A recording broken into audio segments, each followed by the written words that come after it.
Если у нас кашель, кашель лечим следующим образом. Можем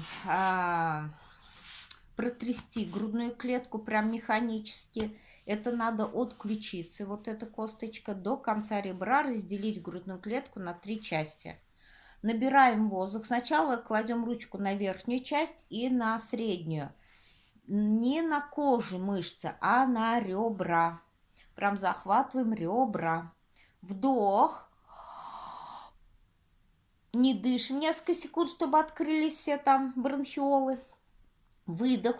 И на выдохе в конце кашляем. В это время протрясываем, крутим грудную клетку в разные стороны.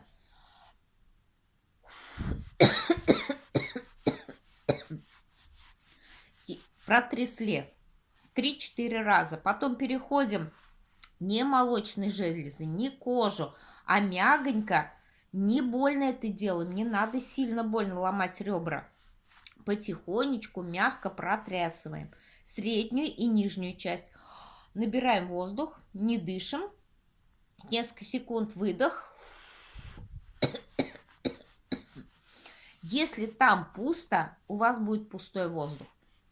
Бывает уже у возрастных людей, когда там очень много всего набито, он тугой. Надо протряхивать, пока не пойдет легкий свободный воздух.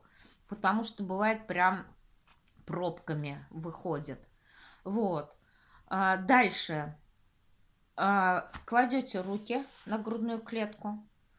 Говорим: бронхи легкие, плевра, вибрация, вода.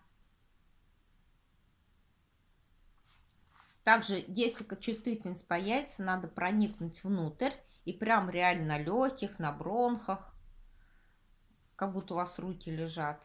Вибрация, вода.